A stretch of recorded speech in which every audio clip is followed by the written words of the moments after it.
하루의 말씀, 오늘은 창세기 16장 1절에서 6절까지 말씀 가지고 함께 나누겠습니다. 먼저 성경 봉독합니다. 아브라함의 아내 사레는 아이를 낳지 못하였다. 그에게는 하갈이라고 하는 이집트 사람 여종이 있었다. 사레가 아브라함에게 말하였다. 주님께서 나에게 아이를 가지지 못하게 하시니 당신은 나의 여종과 동침하십시오. 하갈의 몸을 빌려서 집안의 대를 이어갈 수 있기를 바랍니다. 아브라함은 사레의 말을 따랐다. 아브라함의 아내 사레가 자기의 여종 이집트사람 하갈을 데려다가 자기 남편 아브라함에게 아내를 준 때는 아브라함이 가나안 땅에서 살아온 지 10년이 지난 뒤이다. 아브라함이 하갈과 동침하니 하갈이 임신하였다. 하갈은 자기가 임신한 것을 알고서 자기의 여주인을 깔보았다. 사레가 아브라함에게 말하였다. 내가 받는 이 고통은 당신이 책임을 지셔야 합니다. 나의 종을 당신 품에 안겨주었더니 그 종이 자기가 임신한 것을 알고서 나를 멸시합니다. 주님께서 당신과 나 사이를 판단하여 주시면 좋겠습니다. 아브라함이 사레에게 말하였다. 여보, 당신의 종이니 당신 마음대로 할 수 있지 않소. 당신이 좋을 대로 그에게 하기 바라오. 사레가 하갈을 학대하니 하갈이 사레 앞에서 도망하였다. 창세기 15장에서 하나님은 아브라함의 몸에서 태어날 아들이 너의 상속자가 될 것이다 라고 언약식을 통해 분명하게 약속하십니다. 그런데 16장에 들어서면서 바로 자녀의 문제가 등장하는 것을 보게 됩니다. 아브라함의 아내 사레는 아브라함에게 말합니다. 주님께서 나에게 아이를 가지지 못하게 하시니 당신이 나의 여종과 동참하십시오. 하갈의 몸을 빌려서 집안의 대를 이어갈 수 있기를 바랍니다. 그런 아내의 말에 아브라함은 따릅니다. 왜 아브라함은 하나님께서 아브라함의 몸에서 태어날 아들이 너의 상속자가 될 것이다 라고 언약하셨는데 아내의 말을 따랐을까요? 그것은 사레가 한 말에서 그 이유를 찾아볼 수 있습니다. 사레는 아주 분명하게 하갈의 몸을 빌린다 라고 말하고 있기 때문입니다. 즉 하갈을 통해 자식을 낳아도 그것은 아브라함의 몸에서 태어난 아들이라고 생각했다는 것입니다. 하지만 문제는 하갈이 임신한 이후 자신의 여주인인 사레를 깔보는 일이 일어났다는 것입니다. 그러자 사레는 내가 받는 이 고통은 당신이 책임을 지셔야 합니다 라고 아브라함에게 말합니다.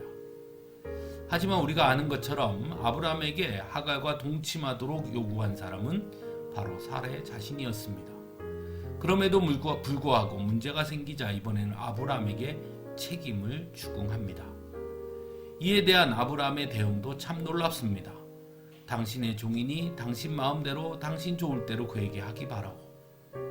어쨌거나 자신의 아이를 임신했음에도 불구하고 아브라함 역시 책임지려는 모습을 보이지 않습니다. 그리고 사레는 하갈을 학대하기에 이르게 됩니다. 이러한 아브라함과 사레의 모습은 마치 에덴 동산에서 선악과를 먹고 난 후 아담은 하와에게, 하와는 뱀에게 그 책임을 전가하는 모습과 비슷하게 보여집니다. 그런 면에서 창세기 16장의 아브라함과 사레 그리고 하갈 사이의 이야기는 우리 인간의 연약함을 있는 그대로 보여주는 사건이라고 할 수 있습니다. 먼저는 인간의 조급증입니다. 어쩌면 시간의 한계 속에 살아가고 있는 인간이기에 조급증은 근원적일 수밖에 없을 수도 있습니다. 그러다 보니 하나님의 약속에 대한 기다림과 충돌할 때가 많다는 것입니다. 그래서 자꾸 편법을 쓰려고 합니다. 그리고 그것이 좀 더 쉬워 보이기도 하고 때로는 쉽게 되는 것처럼 보여지기도 합니다. 하지만 그러한 방법으로 이룬 것은 항상 더 큰 문제를 발생시킬 수 있다는 것을 하갈의 이야기를 통해 볼 수 있어야 하는 것입니다. 두 번째로는 자신의 위치를 망각해서는 안 되는 것입니다. 하갈이 아브라함의 아이를 임신했다고 자신의 여주인을 깔본 것은 자신의 위치를 망각하는 것입니다. 우리 역시 마찬가지입니다. 언제나 우리의 위치를 망각해서는 안 되는 것입니다. 조금 성공했다고, 힘이 있다고 하나님 없이 내 힘으로를 주장하면 안 되는 것입니다. 그것이야말로 인간의 위치를 망각하는 일이기 때문입니다. 세 번째로는 사람을 존중할 수 있어야 합니다. 사레도 아브라함도 너무나 무책임한 태도를 보입니다. 어떻게 그럴 수 있을까요? 하갈을 존귀한 사람으로 인정하지 않았기 때문입니다. 처음부터 사례는 하갈을 단순히 몸을 빌려주는 도구로 여겼습니다. 또한 하갈과 자신의 아내 사라 사이에 문제가 생겼을 때 아브라함의 행동에는 하갈에 대한 배려심 또한 조금도 찾아볼 수 없었습니다. 아브라함 역시 하갈을 단순한 도구로만 여겼기 때문이었을 것입니다. 하지만 하나님은 그런 하갈을 존귀한 자로 여겨주시고 위로해 주십니다. 사랑하는 성도 여러분, 우리는 어떠합니까? 하나님의 약속에 대한 끝까지 인내하고 참을 수 있는 그 믿음이 우리 안에 있어야겠습니다. 언제나 하나님 앞에서 겸손할 수 있어야 할 것입니다. 무엇보다 이 땅의 모든 사람들은 하나님께서 창조하신 존귀한 존재라는 것을 잊지 말고 겉모습으로 세상의 기준으로 다른 사람들을 쉽게 판단하거나 무시해서는 안 될 것입니다.